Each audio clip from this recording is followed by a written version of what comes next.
Hi, my dear students, good morning.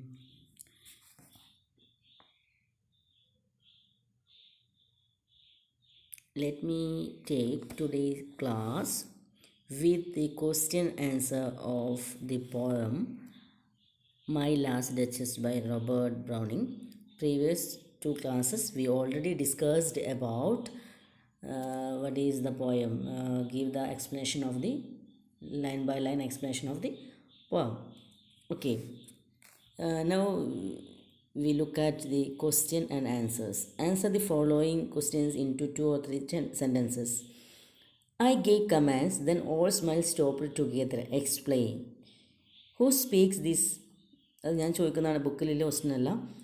The duke of Ferrara speaks these lines to the emissary of the count. അല്ലേ, വന്ന ആളോട് നമ്മളെ സ്പീക്കറായിട്ടുള്ള Duke of ഫെറാറയാണ് ഇത് സംസാരിക്കുന്നത്. എന്താണ് അയാൾ പറഞ്ഞത്? The duke ordered the duchess to be killed. അതാണ് ഉദ്ദേശിക്കുന്നത്, duchess to be killed. Then all her smiles stopped together. When we kill a person, he has nothing to do. He stopped. Our egoistic duke ordered someone to kill her in order to stop all her smiles. The duchess had the habit of smiling all kinds of people alike, even for trivial things. Alle, the duchess had the habit of smiling all people alike, even for trivial matters. The duke doesn't like it. So he gave orders to kill her. Okay, നിങ്ങൾ ഈ question answer നാളെ അല്ലെങ്കിൽ അടുത്ത തിങ്കളാഴ്ച ആണതിന് മുൻപ് not submit ചെയ്യണം. ഇതിൻ്റെ question answers എഴുതിയിട്ട് പറഞ്ഞ പോലെ നമ്മളെ വാട്സപ്പ് ഗ്രൂപ്പിൽ സബ്മിറ്റ് ചെയ്യാം കേട്ടോ. അപ്പോൾ ഒന്നിൻ്റെ ആൻസർ മനസ്സിലായെന്ന് വിചാരിക്കുന്നു. The duke order to duchess to be killed, then all her smiles stopped together. The duchess treat all people alike. Our duke didn't like that character, so he gave command. Okay, അതിൻ്റെ answer അതാണ്. നിങ്ങളെ ഭാഷയിൽ എഴുതാൻ കുഴപ്പമൊന്നുമില്ല. Next, what is the significance of the allusion of Neptune taming a sea horse? നമ്മൾ പറഞ്ഞിരുന്നുണ്ടേ, sea horse, Neptune എന്ന് പറഞ്ഞാൽ എന്താണ്? സീ ഗോഡാണ്. അപ്പോൾ സീ ഗോഡ് സീ ഹോഴ്സിനെ ടൈം ചെയ്തെടുക്കുന്നത്, മെരുക്കിയെടുക്കുന്ന ഒരു പിക്ചർ കാണിച്ചിരുന്നു അല്ലേ? അതിൻ്റെ സിഗ്നിഫിക്കൻസ് വളരെ ഇമ്പോർട്ടൻ്റ് ആണ്. കാരണം ഇതിൽ പാട്രിയാർക്കൽ സൊസൈറ്റിയിൽ ഫീമെയിലിനൊരു സ്ഥാനമില്ല, അല്ലെങ്കിൽ ഭർത്താവിനെ സന്തോഷിപ്പിക്കുക എന്നുള്ള റോള് മാത്രമുള്ളൂ എന്ന് പറയുന്ന ഒരു പോയം ആയതുകൊണ്ട് തന്നെ അതിന് ഇമ്പോർട്ടൻസ് ഉണ്ട്. The allusion is the fact that once the duke marries his new wife, she should obey his orders. അതാണ് അതിൻ്റെ meaning. The fact that once duke marries his new wife, she should obey his orders. He will control her completely as Neptune, the god of the sea, is controlling the sea horse. ആ see ഹോഴ്സിനെ Neptune എങ്ങനെയാണോ control ചെയ്യുന്നത്, അതുപോലെ ഞാൻ എൻ്റെ അടുത്തേക്ക് വരുന്ന പുതിയ ഭാര്യനെയും control ചെയ്യും. She has no identity of her own in the hands of the egoistic duke. അങ്ങനെയൊക്കെ നിങ്ങൾക്ക് നിങ്ങളുടെ ഭാഷയിൽ എഴുതാട്ടോ, പ്രശ്നമൊന്നുമില്ല. എനിക്ക് സന്തോഷമാണ് അങ്ങനെ എഴുതി പഠിച്ചാൽ. പോയട്രിയിൽ അങ്ങനെയാണ് ശരിക്കും എഴുതേണ്ടത്. Next, the count your master's known munificence or is ample warrant that no just pretense of mine for dowry will be disallowed. What does this tell you about the duke? ഇത് എപ്പോഴാണ് പറയുന്നത്? എന്താ പറയുക, നമ്മളെ സ്ത്രീധനം നിങ്ങളെ എമിസറിനോട് പറയാണ്, ഇവളെ അച്ഛൻ ഭയങ്കര ഉദാര മനസ്സുള്ള ആളാണ്, ഡൗറിയൊക്കെ എനിക്ക് തരും, എനിക്ക് പെണ്ണിനെ മാത്രം മതി എന്ന് പറഞ്ഞാൽ അയാൾ എന്ത് ചെയ്യും? സ്വർണം തരും, ഡൗറി തരും എന്നൊക്കെ പറയുകയാണ്. അതാണ് അതുകൊണ്ട് കാണിക്കുന്നത്. It shows that duke is money minded. He wanted the girl as well as the dowry. Okay, he wanted the girl as well as the dowry from her father. He known the girl's father is generous and give plenty of dowry to him. Okay, even though he says that he doesn't need any dowry from her father. It shows the duke is money minded. He wants the girl as well as the dowry from her father. he knows that father is generous and give a lot of money as a dowry to her daughter even though he doesn't like dowry. Okay, next വളരെ important ആണ് ഇത്. Comment on the stanzaic structure of the poem. അതിൻ്റെ stanza സ്ട്രക്ചറാണ് പറയുന്നത് കേട്ടോ. ഇത് important ആണ്. The poem consist just one long stanza of 56 lines. Long stanza of 56 lines. ഇത് ആദ്യമൊന്നും ഈ പോയം ഇങ്ങനെ ആയിരുന്നില്ല, ഇത് ഒക്കെ കൂടി കൂട്ടിയിട്ട്. അപ്പം ഇതാണ് ഇതിൻ്റെ correct. Poem consist just long stanza of 56 lines ഉണ്ട്. The written in rhyming couplet ആണ്. കപ്ലറ്റ് കോട്ടനും കപ്ലറ്റും ഒക്കെ 2 lines. It rightly conveys the uninterrupted thought process of the selfish duke. It convey the mind of psyche of the duke. Most lines are iambic pentameter. നമുക്കറിയാം. With some lines in spondaic, pyrrhic, trochaic feet. അപ്പോൾ most ലൈൻസും iambic pentameter. Pentameter 5 line അല്ലേ, 5 feet ഉള്ളതിനാണ് നമ്മൾ iambic എന്ന് പറയാം. പിന്നെ സ്പോണ്ടേക്ക്, pyrrhic and ട്രോക്കേക്ക്. സ്പോണ്ടേക്കും ട്രോക്കേക്കും ഞാൻ പറഞ്ഞു തന്നതാണ്. അതിൽ പിറിക് എന്നുള്ളതിൻ്റെ പിറിക്കിൻ്റെത് എന്താണെന്ന് എഴുതി വെക്കുക കേട്ടോ നിങ്ങൾ. Metrical foot of unstressed syllables. Metrical foot of unstressed or unaccented syllable. Accent പറഞ്ഞാലും സ്ട്രെസ് തന്നെയാണ് കേട്ടോ.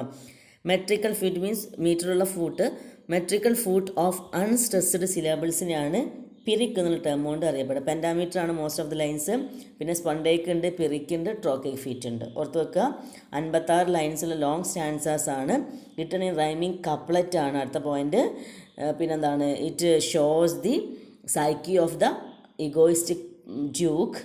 Most of the lines are in iambic pentameter, some with lines of spondaic, pyrrhic and trochaic feet. Okay, അത് മനസ്സിലായി എന്ന് വിചാരിക്കുന്നു. കുഴപ്പമൊന്നുമില്ലല്ലോ അല്ലേ. Next we have, who is the listener of the poem and what is the context which occasion the monologue. അവിടെ നമുക്ക് വേറെ question കൂടെ ഉണ്ടാക്കാം. who is the speaker of the poem അല്ലേ. who is the speaker of the poem? the Duke of Ferrara അല്ലേ. Duke of Ferrara എന്ത് speaker. Listener ആരാണ്? The listener of the poem is an emissary of the count whose daughter the duke is planning to marry. അപ്പോൾ ഈ സന്ദേശകൻ എന്നൊക്കെ പറയില്ല, നമ്മളെ കാര്യങ്ങൾ ഒരു മിഡിൽ മാൻ ഉണ്ടാവില്ല. അപ്പം മോളെ പ്രപ്പോസൽ കൊണ്ടുവരുന്നത് അതിനാണ് എമിസറി എന്നുകൊണ്ട് ഇവിടെ ഉദ്ദേശിക്കുന്നത് കേട്ടോ. സന്ദേശവാഹകൻ എന്നൊക്കെ വേണമെങ്കിൽ പറയാം. The listener of the poem is an emissary of the count whose daughter the duke is planning to Mari.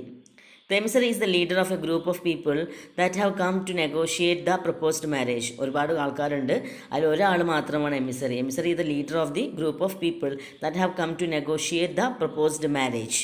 Propose ചെയ്യാൻ നെഗോഷിയേറ്റ് ചെയ്യാൻ വന്നതാണ്. As the duke is talking to the emissary, the rest of the group is waiting downstairs. നമ്മൾ പോയമിൽ പറഞ്ഞിട്ടുണ്ടായിരുന്നു, അവർ wait ചെയ്ത് നമുക്ക് അങ്ങോട്ട് പോവാം. ആ തിരക്കിൻ്റെ ഇടയിലാണ് ആ നെപ്റ്റ്യൂൺ എന്നുള്ളതിനെ കാണിച്ചു കൊടുത്തത് നമ്മളെ Duke. Do you think the speaker is the connoisseur of art? Why? കലാസ്നേഹിയാണോ നമ്മളെ speaker Duke? Who is connoisseur? is an expert judge in matters of taste. ഒരു നമ്മൾ പോയറ്റിക് സെൻസൊക്കെ ഉള്ള ഈസറ്റിക് സെൻസൊക്കെ ഉള്ള ആളെയാണ് എന്താണ് connoisseur എന്ന് പറയാം. The speaker is certainly a connoisseur of art. എന്താണ്, 2 പോർട്രേറ്റോടെ നമുക്കറിയാം. Apart from the portrait of his last duchess, we also find the picture of Neptune taming the seahorse. രണ്ട് പിക്ചർ കാണുന്നത്. It was made in bronze by scholars of Innsbruck. നമ്മൾ പറഞ്ഞതാണ്. അപ്പം this find that the artist like Fra Pandolf and Claus of Innsbruck അല്ലേ, അവരുടെ കലാവിരുദ്ധാണ് അവിടെ കണ്ടത്. പിന്നെയോ thus we find the artist like Fra Pandolf and Claus of Innsbruck made picture for him. അത് നമ്മൾ കണ്ടു.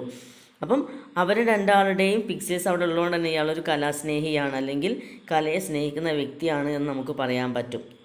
Purely a connoisseur. കാരണം എന്താ, we find 2 portrait. First portrait of the duchess of duke of Ferrara and by Fra Pandolf and Neptune taming a seahorse by Colas of Innsbruck. Okay. What is the significance of the Duke mentioning the name Ferrah Pandolf? അതെന്തിനാ? Fra Pandolf is a fictional painter, ഒരു fictional പെയിൻ്ററാണ്, imaginary പെയിൻ്ററാണ്. The duke mention that name to make big impression on the emissary to whom he is talking. അയാളൊരു impression ഉണ്ടാക്കാൻ വേണ്ടി whom he is talking.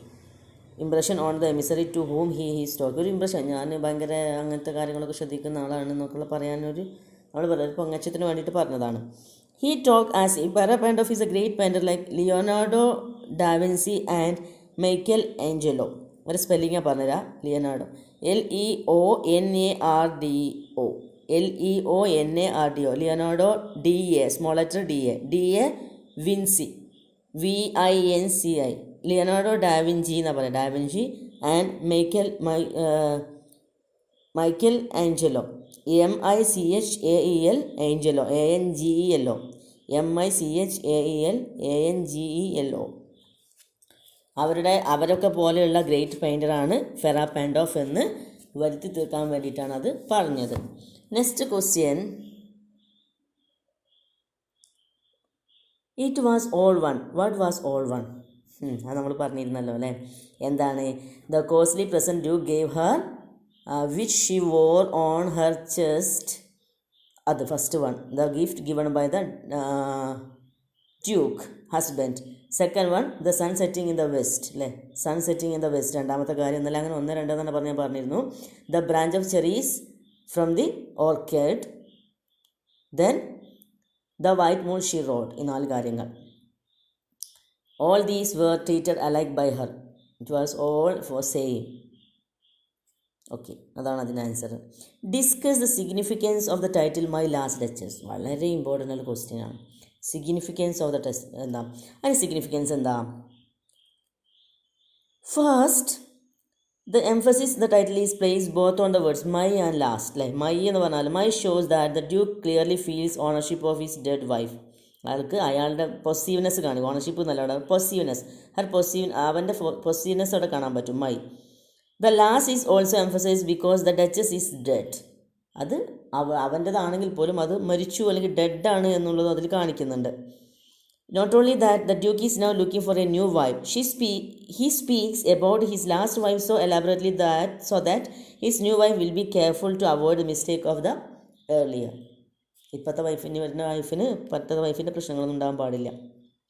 The title highlights the plight of his former wife while anticipating the suffering of his future wife. എന്താണ് ആ ഒരു ഇതാണ് കാണിക്കുന്നത്. നമ്മൾ പറയില്ലേ ഇപ്പം അങ്ങനത്തെ ആൾക്കാർ എത്ര വൈഫ് എന്നിട്ടും പ്രത്യേകിച്ച് കാര്യങ്ങൾ അവരുടെ ക്യാരക്ടറാണ് അവർ കാണിക്കുക. അതാണ് അതിൽ പറയുന്നത് കേട്ടോ. Do you think the duke is proud, egoistic and arrogant? Exactly. He is proud, egoistic, arrogant because he is proud because he thinks he is very special person and all should obey him. അയാൾ പറഞ്ഞിട്ടില്ലായിരുന്നോ 900 years of my family name. I am the member of aristocratic family which has 900 years of significance. Then he is not willing to look at the people as his equals. അയാൾ ഭയങ്കര സംഭവമാണ് വിചാരിക്കുന്ന ആൾ. He calls his official as officious fools. ഒഫീഷ്യൽസിനെ official fool എന്നാണ് വിളിക്കുന്നത്. He is egoistic because he wants his wife to show respect and love only to him. ഒരാൾ egoistic ആണ് അല്ലേ. He doesn't like to she smiles to others. He also wants good dowry from the count whose daughter he is going to marry. അതും ഒരു egoistic നേച്ചറാണ്. He is arrogant as can be seen in his remark, who would lower himself to correct the behavior of another person. അല്ലേ, അറോഗൻ ബിഹേവിയറാണ്. മറ്റുള്ളവരുടെ സ്വഭാവം നന്നാക്കാനൊന്നും എനിക്ക് പറ്റൂല, അതിനൊന്നും കുഞ്ഞു കൊടുക്കാൻ അല്ലെങ്കിൽ അതിനേക്കൊന്ന് താഴേക്ക് ഇറങ്ങാനൊന്നും എന്നെ കൊണ്ട് പറ്റൂല എന്നുള്ള പറഞ്ഞത്. അതുകൊണ്ട് തന്നെ ആ ലൈൻ അതിനെ സൂചിപ്പിക്കുന്നതാണ്. Even if were good with words and were able to clearly say his wife, this character of yours disgusted me. Here you did too little or too much. അതൊക്കെ അയാൾ പറയുന്നത് എന്തുകൊണ്ടാണ്? അയാൾക്ക് ഒരിക്കലും ഭാര്യനെ പറഞ്ഞ് നന്നാക്കാൻ പോലുള്ളൊരു മനസ്സില്ല. That shows he is arrogant. 3 പ്രൗഡാണ്, ഈഗോയിസ്റ്റിക് ആണ്, arrogant ആണ്, no doubt. How does the duke establish that the duchess can be pleased easily?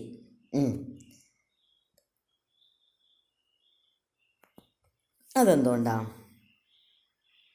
നമ്മോട് പറഞ്ഞിരുന്നു ഫസ്റ്റിലുണ്ടല്ലോ അല്ലേ, ആ രണ്ട് കാര്യം എന്താണ്? Duke establish that duchess can be pleased easily by saying that even when the painter Fra Pandolf told her your shawl trap over your wrist too much. നിൻ്റെ shawl ഇങ്ങോട്ട് റിസ്റ്റിൻ്റെ ഇങ്ങോട്ട് പോന്നിട്ടുണ്ട് എന്ന് പറഞ്ഞിട്ടുണ്ടാകും. Or paint could never recreate the half blush that fading on your throat.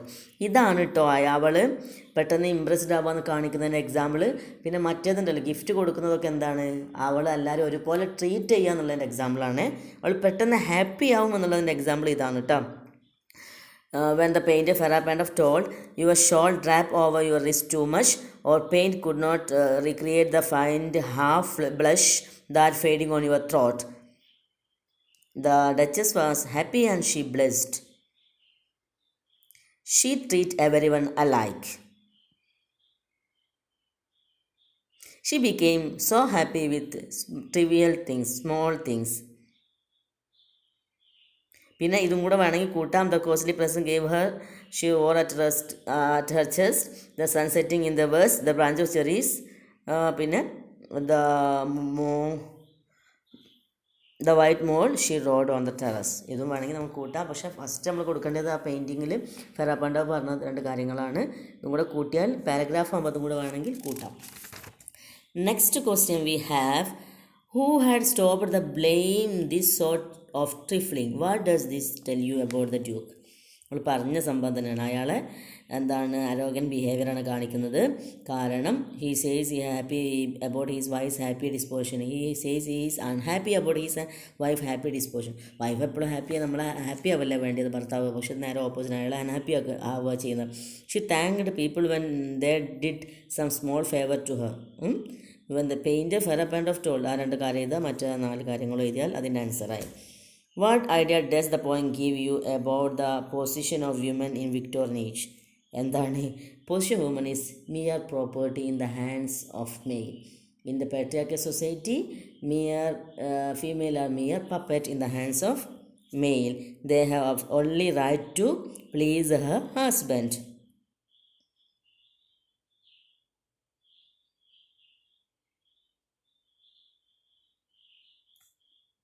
പിന്നെ നമുക്കറിയാമല്ലോ travel ചെയ്യാനുള്ള freedom ഉണ്ടാവില്ല, അല്ലെങ്കിൽ ഒന്നിനുള്ള ഫ്രീഡം ഇല്ല. ഓൺലി പ്ലീസ് ആ ഹസ്ബൻഡ്, അതാണ് അതിൽ കാണിക്കുന്നത് കേട്ടോ. പിന്നെ അടുത്ത last question, essay question. Discuss poem as A dramatic monologue. നിങ്ങൾക്ക് എഴുതാൻ പറ്റും. ആദ്യം എന്താ ഡ്രാമാറ്റിക് മോണോലോഗ് എഴുതുക, പിന്നെ ആരാണ് സ്പീക്കർ, ആരാണ് ലിസണർ, പിന്നെ ആ തീം കാര്യങ്ങൾ എഴുതുക. Attempt A character sketch of Duke and the duchess. നല്ല സുഖമാണ് അല്ലേ, രണ്ടാളുടെ എഴുതാൻ പറ്റും. കാരണം ഞാൻ പറഞ്ഞിരുന്നു dramatic monologue in the form of character study. Discuss the element of irony in the poem. Irony എന്ന് പറഞ്ഞാൽ എന്താ, അയാൾ എന്താ പറയുക, ഇത്രയൊക്കെ പറഞ്ഞാൽ നമുക്ക് എല്ലാവർക്കും അയാളെ കുറിച്ചിട്ടാണ് മനസ്സിലാവുന്നത്. അതാണ് ശരിക്കും ഇതിൻ്റെ ഐറണി അല്ലേ. ഓക്കെ, അപ്പോൾ നമുക്ക് ഇവിടെ നിർത്താം. നിങ്ങൾ നാളെ അല്ലെങ്കിൽ തിങ്കളാഴ്ച ആവുന്നതിന് മുൻപ് ഇതിന് നോട്ട് സബ്മിറ്റ് ചെയ്യണം ഓരോരുത്തരും കേട്ടോ. PDF ആക്കിയിട്ട് സബ്മിറ്റ് ചെയ്താൽ മതി. I hope you all understand what I said in this class. You are try to understand more in your own way. Okay, that is good to learn literature, especially poetry. Thank you.